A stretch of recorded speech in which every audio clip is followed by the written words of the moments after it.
Praise the lord. హల్దా అన్న పేరు నెమలి అనే అర్థమును కలిగి ఉంది. నెమలిలో ఉన్నటువంటి ఇంకొక లక్షణం ఏమిటంటే పరిశుద్ధత. హల్దా గురించి మనం చెప్పుకోవాలి అంటే హల్దా ప్రవక్తరాల గురించి బైబిల్లో ముఖ్యంగా 2వ రాజులు 22వ అధ్యాయంలో, 2వ దినవృత్తాంతంలో 34వ అధ్యాయంలో ఈమె గురించి ప్రస్తావించబడింది. హల్దా అనే పేరుకు అర్థము నెమలి అని. నెమలిలో దేవుడు ఉంచిన శ్రేష్టమైన లక్షణాలు మనకు నెమలి అన్న అర్థం వచ్చే పేరు కలిగిన హల్దాలో కూడా మనకు కనబడతాయి.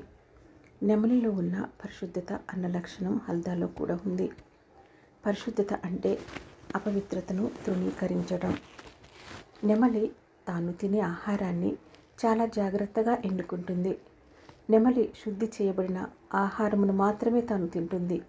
ఇది సంపూర్ణ పరిశుద్ధత మరియు శుద్ధి చేయబడినదిగా ఉంటుంది. నెమలే కాదండి, దేవుని ప్రజలముగా మనము కూడా ప్రతి దానిలో ఉండే ప్రతి దాని ద్వారా వచ్చే అపవిత్రతను మనము తృణీకరించాలి. 1 పేతురు 1వ అధ్యాయము 15-16 వచనాల్లో ఇలా ఉన్నది. కాగా మీరు విధేయులకు పిల్లలై మీ పూర్వపు అజ్ఞాన దశలో మీకుండిన ఆశలను అనుసరించి ప్రవర్తింపక మిమ్మును పిలిచినవాడు పరిశుద్ధుడైన ప్రకారము మీరును సమస్త ప్రవర్తన యందు పరిశుద్ధులైండుడి. మనం పరిశుద్ధ జీవితాన్ని గడపాలి అన్న దేవుని వాక్యము ఇక్కడ మనకు కనబడుతుంది. దేవుని పిల్లలు ఎవరైనా సరే వారి సమస్త ప్రవర్తనలో పరిశుద్ధతను కలిగి ఉండాలి. ఎందుకు మనము పరిశుద్ధతను కలిగి ఉండాలి అని అంటే మనలను పిలిచిన దేవుడు పరిశుద్ధుడై ఉన్నాడు కాబట్టి. కీర్తనలు 14వ అధ్యాయము 4వ వచనము. యెహోవాకు ప్రార్థన చేయక ఆహారము మృంగినట్లు నా ప్రజలను మింగుచు పాపము చేయవారందరికీ తెలియలేదా? ఈ కీర్తనల అధ్యాయంలో ప్రజలను మింగేవారిని పాపము చేసేవారు అని ఈ కీర్తనాకారుడు ఏ వాక్యాన్ని బట్టి పోలిస్తున్నాడు అని అంటే దేవునికి ప్రార్థన చేయకుండా ఆహారం మింగితే అది కూడా పాపము అన్న వాక్యమును బట్టి. మనము తినే ఆహారము ప్రార్థన ద్వారా పరిశుద్ధపరచబడుతుంది అనే సూత్రాన్ని పరిశుద్ధ గ్రంథము ఈ క్రింది వాక్యాలలో స్పష్టంగా చెబుతుంది.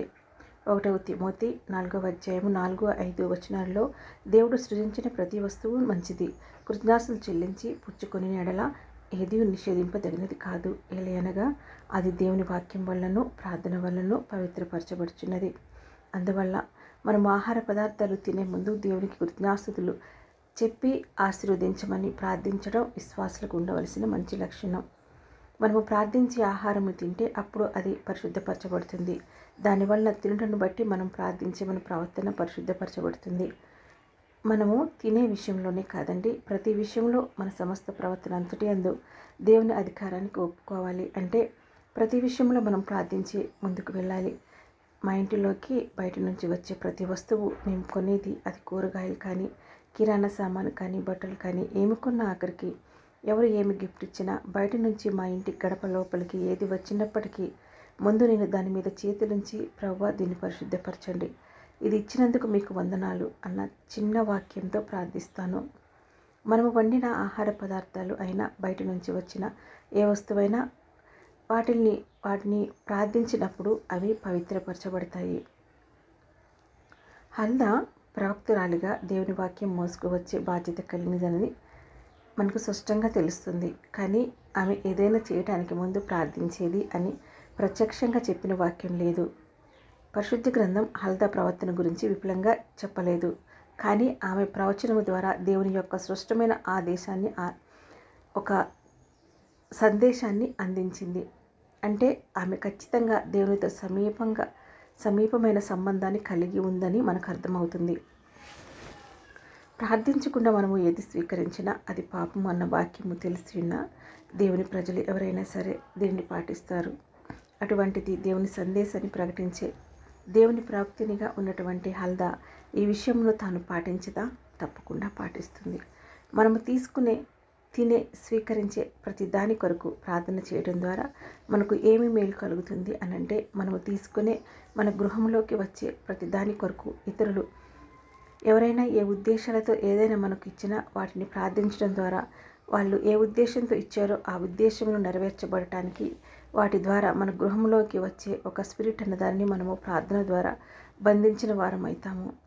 మనకు నష్టము కలిగించేది ప్రార్థన ద్వారా మన నుంచి దూరం అయిపోతుంది. కాబట్టి దేవుని ప్రజలకు ప్రతిదాని కొరకు ప్రార్థించడం అలవాటుగా మారాలి. నెమలి తాను తినే ఆహారమును ప్రత్యేకపరిచినప్పుడు మాత్రమే అది శుభ్రపరిచిన ఆహారమును మాత్రమే అది ఎలా తింటుందో, హల్దా కూడా ప్రతి విషయంలో ప్రార్థించే అలవాటును, ప్రతిదానిని శుభ్రపరిచే దేవుని వాక్యము తాను కలిగి ఉంది అని దీనిని బట్టి మనం నమ్మవచ్చు. మీరు కూడా 1 పేతురు 1వ అధ్యాయంలో వ్రాయబడినట్లుగా దేవునికి విధేయులైన ప్రజలుగా మిమ్మల్ని పిలిచిన దేవుడు పరిశుద్ధుడై ఉన్నాడని, మీ సమస్త ప్రవర్తన యందు పరిశుద్ధులై ఉండటానికి మీరు ప్రార్థనా ప్రయత్నం చేస్తారు కదా. Praise the lord.